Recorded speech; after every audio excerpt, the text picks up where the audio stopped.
Just 2 days ago, the United States held its general election. Here to unpack the results from a student perspective is Fox Perez. So, in regards to the general election, how do you feel about the results? For me personally, I feel a little bit confused and a little bit uncertain about our future. No, absolutely. Who's to know what to expect just in the day-to-day? Right. And with that coming on, what do you think that we should just do, like take it day by day? Yeah, I think the average American, I think all we have is to take it day by day. It's hard to say what'll happen between now and the next 2 months, and then past inauguration, really finding out what's talk and what's not. Yeah, and finding out what truly policies are going to be put in place. Right. With potential policies being put in place by Trump, do you think that there might be any that will impact you personally or impact those around you? For me personally, not sure that there will be any that impact me, but definitely those in my life who I care very deeply about, and so there is some worry about that. Yeah, of course. There's always just like that general concern and security for those around us. Right. And then just kind of narrowing the scope instead of looking at our broad impact since we're unsure of what could happen generally. In Oregon, there's been various measures passed or not passed and discussed.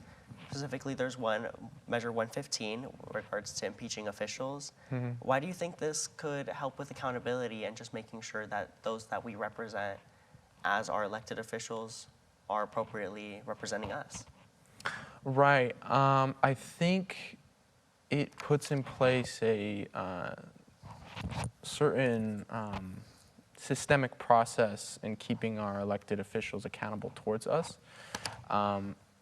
Throughout Oregon's history, according to what I know, there hasn't necessarily been any reason for an impeachment process, and I don't believe that there is a call or need for one currently, but Oregon is the only state in the union without a formal impeachment process for our local legislature. And so doing this, I think, just kind of keeps us in line with the rest of the nation.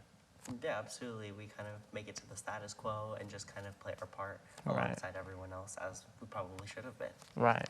Yeah.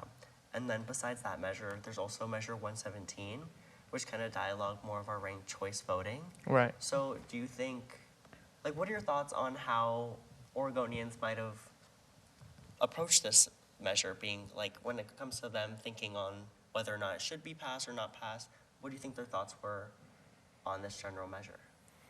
Right. I think it was really ahead between those looking for a change in our electoral process and those insistent on the status quo.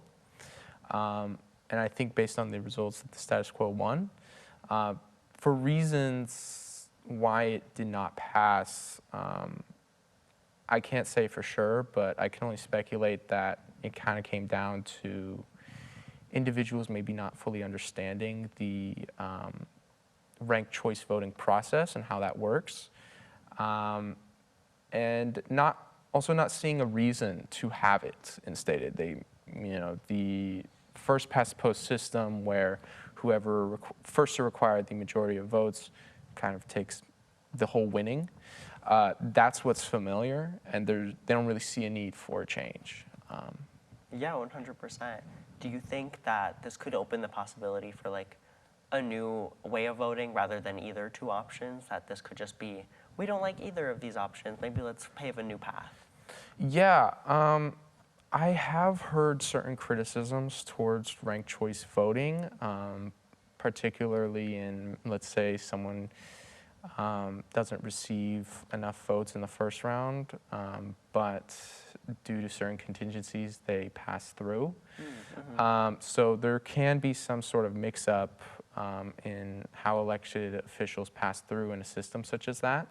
And I truly believe that there is no electoral system which is perfect.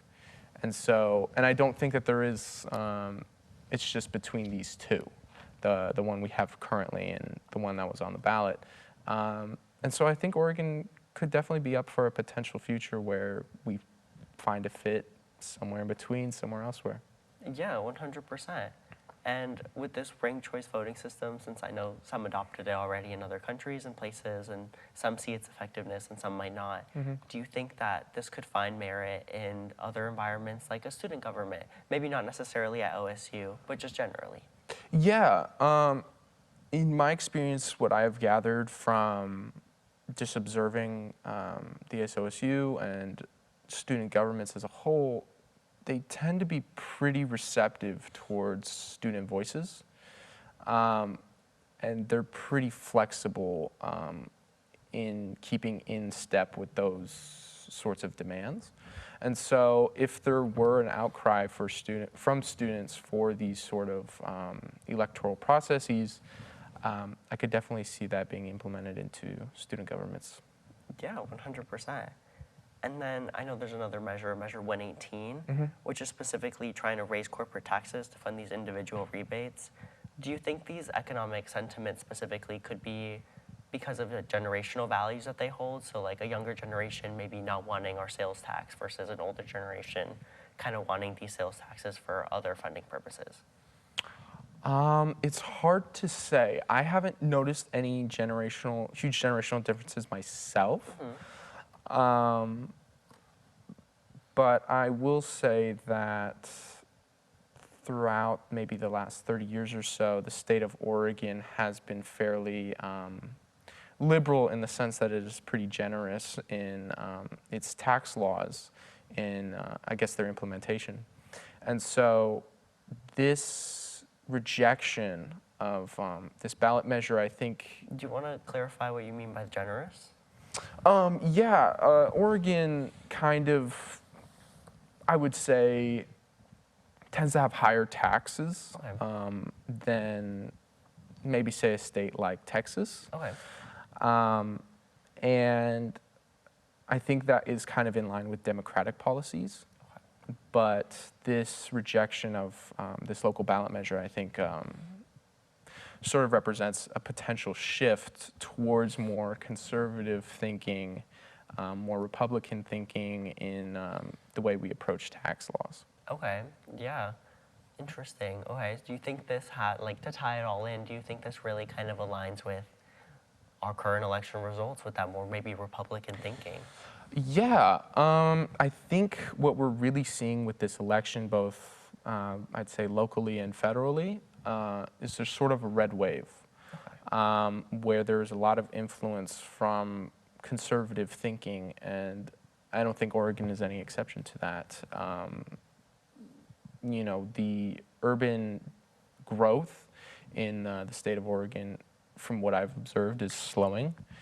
And because of that, I think it's giving rise to maybe some conservative voices which maybe haven't had the chance to find a platform to speak on in the last few decades. Yeah, do you think that finding this platform for them to speak on in any regard, it could have a hard time just like generally washing out any newer voices either of that?